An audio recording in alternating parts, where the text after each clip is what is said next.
इस वीडियो में देखेंगे दोस्तों एयर इंडिया एक्सप्रेस एयरलाइन का वेब चेक इन करने का कंप्लीट प्रोसेस, यानी कि बोर्डिंग पास डाउनलोड करने का कंप्लीट प्रोसेस देखने वाले हैं। इतना ही नहीं, फ्री में कैसे सीट सेलेक्ट करना है या इस प्रकार का फिजिकल बोर्डिंग पास चाहिए तो कहां से मिलेगा, और खास करके बोर्डिंग पास के ऊपर जो इतने सारे चीजें मेंशन होते हैं उसे कैसे आसानी से समझना है ताकि हमारा फ्लाइट मिस ना हो, सब कुछ जानेंगे आज के इस वीडियो में। बेहतर जानकारी के लिए आ जाते हैं मोबाइल के स्क्रीन के ऊपर और एक वेब चेक इन करके लाइव में आपको दिखाता हूँ। इसके लिए किसी भी ब्राउजर के गूगल में आपको टाइप करना है Air India Express web check in, और ये जो पहला लिंक आएगा इसे ओपन कर लेना है, एयर इंडिया एक्सप्रेस वाला। ध्यान रखिएगा अभी एयर इंडिया का हम नहीं कर रहे हैं, एयर इंडिया एक्सप्रेस का कर रहे हैं, ठीक है। तो ऑनलाइन वेब चेक इन के ऊपर क्लिक करेंगे। अब इस प्रकार से हम आ जाते हैं एयर इंडिया एक्सप्रेस का ऑफिशियल वेबसाइट के ऊपर। यहाँ पे आपको वेब चेक इन के लिए यहाँ पे लोकेशन का परमिशन पहले अलाउ करना होगा। तो वेब चेक इन के लिए यहाँ पे दो डिटेल हमें चाहिए होगा। सबसे पहला पैसेंजर का फर्स्ट नेम या लास्ट नेम, और दूसरा चाहिए होगा पीएनआर नंबर।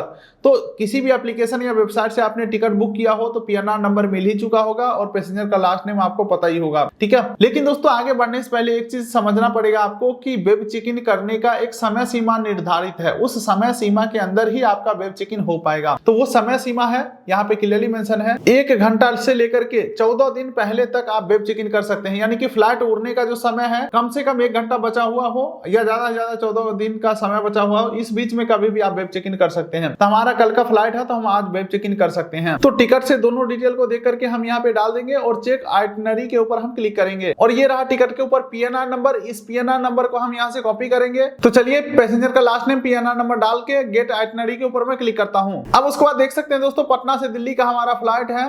पैसेंजर का नाम ये रहा। अभी नॉट चेकड इन, यानी कि अभी वेब चेक इन हुआ नहीं है। वेब चेक इन करने के लिए नीचे कंटिन्यू बटन के ऊपर क्लिक करना है। अब उसके बाद दोस्तों आगे बढ़ते हैं तो पैसेंजर डिटेल एक बार वेरीफाई कर लेना है, नाम वगैरह, और आपको अपना डेट ऑफ बर्थ डाल देना है, पैसेंजर का डेट ऑफ बर्थ डालना है, एक मोबाइल नंबर, एक ईमेल आईडी डाल देना है और डन के ऊपर क्लिक करना है। उसके बाद दोस्तों अगले पेज के ऊपर डिक्लेरेशन आ जाता है। यहाँ पे बोला जा रहा है आपने जो ये ईमेल आईडी दिया है इसी ईमेल आईडी के ऊपर बोर्डिंग पास आपको इनबॉक्स में भेजा जाएगा।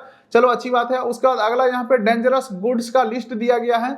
कुछ ऐसे आइटम जो आप फ्लाइट के अंदर ले ही नहीं जा सकते, ना ही चेक इन बैगेज में, ना ही केबिन बैगेज में, जैसे कि वेपन हो गया, ई सिगरेट हो गया, कैंची, चाकू, ब्लेड, यानी कि कोई भी ऐसा पदार्थ जो किसी को हानि पहुंचा सकता है या फ्लाइट को हानि पहुंचा सकता है वो आप फ्लाइट के अंदर नहीं ले जा सकते हैं। इसके अलावा बैटरी आइटम जितने भी होंगे हैंड बैगेज में जाएंगे, यानी कि केबिन बैगेज में जाएंगे। चेक इन बैगेज में यानी कि जो बेल्ट के ऊपर सबमिट कराते हैं उसमें कोई भी बैटरी आइटम नहीं होने चाहिए, नारियल वगैरह वहां नहीं होना चाहिए, क्योंकि चेक इन का जो कार्गो कंपार्टमेंट होता है वो गर्म एरिया होता है, वहां पे आग लगने वाली चीजें अलाउ नहीं होते हैं, जबकि बैटरी वाले आइटम केबिन में अलाउ होते हैं क्योंकि यहाँ पे जो वातावरण है एसी वाला रहता है। तो ये सारे टर्म्स एंड कंडीशन को आपको समझ लेना है और एग्री एंड कंटिन्यू के ऊपर क्लिक करना है। अब उसके बाद दोस्तों आपके नंबर पे ओटीपी आएगा, ओटीपी एंटर करके कंटिन्यू करेंगे। उसके बाद दोस्तों आपको रिडायरेक्ट किया जाता है सीट सेलेक्ट करने वाले पेज के ऊपर, जहां पे इस साइड के जितने भी सीट है विंडो सीट है, इस साइड के जितने भी सीट है विंडो सीट है, और जो सीट ग्रे कलर में है यानी कि ये किसी ने बुक कर चुका है, और बाकी जो दूसरे कलर का सीट है ये आप बुक कर सकते हो अपने लिए। तो चलो मैं अपने लिए एक सीट को भी सेलेक्ट कर लिया हूं और कंटिन्यू के ऊपर मैं क्लिक करता हूं। वैसे अगर आप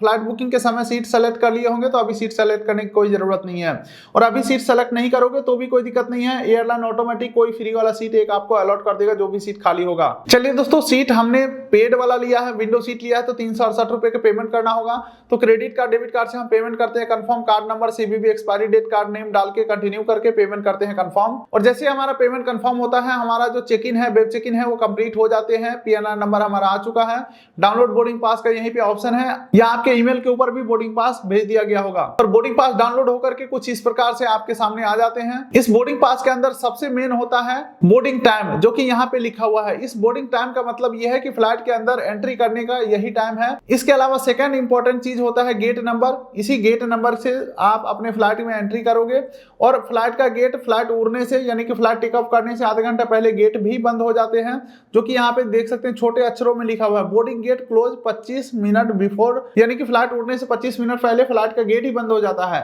उससे पहले जाकर के आपको बैठना होता है। तो एंट्री कब होगा, तो ये वाला टाइम बोर्डिंग टाइम जो है आपका एंट्री का टाइम रहता है, फ्लाइट में बैठने का टाइम। तो यही है complete process boarding pass download करने का, वेब चेक इन करने का एयर इंडिया एक्सप्रेस एयरलाइन का। अब दोस्तों बात करते हैं इस प्रकार का फिजिकल बोर्डिंग पास आपको कहां पे मिलेगा। तो देखिए जैसे ही आप टर्मिनल बिल्डिंग के अंदर एंट्री करते हैं, यानी कि मोबाइल वाला बोर्डिंग पास और आईडी प्रूफ दिखा करके टर्मिनल बिल्डिंग के अंदर आपका एंट्री होता है, उसके बाद सभी एयरलाइन का काउंटर आपको दिखाए जाएंगे। जिस भी एयरलाइन का आपका फ्लाइट है उस एयरलाइन के काउंटर के ऊपर जाना है और आपको बोलना है मुझे फिजिकल बोर्डिंग पास चाहिए, तो आपका पीएनआर नंबर पूछा जाएगा, एक आईडी प्रूफ चेक किया जाएगा और फिर आपको इस प्रकार का फिजिकल बोर्डिंग पास प्रिंट करके दे दिया जाएगा बिल्कुल ही फ्री में। वैसे वो कह सकते हैं कि आप मोबाइल वाला से भी यात्रा कर सकते हो, लेकिन आप कहोगे कि मुझे चाहिए तो वो दे देंगे, ऐसी कोई बात नहीं है। बाकी दोस्तों यही है complete process air India express airline का वेब चेक इन करने का। उम्मीद करता हूं वीडियो आपको अच्छा लगा, वीडियो कर दीजिए लाइक, चैनल कर दीजिए सब्सक्राइब, ताकि मिलेंगे ऐसे ही किसी अगले वीडियो में। तब तक के लिए नमस्कार।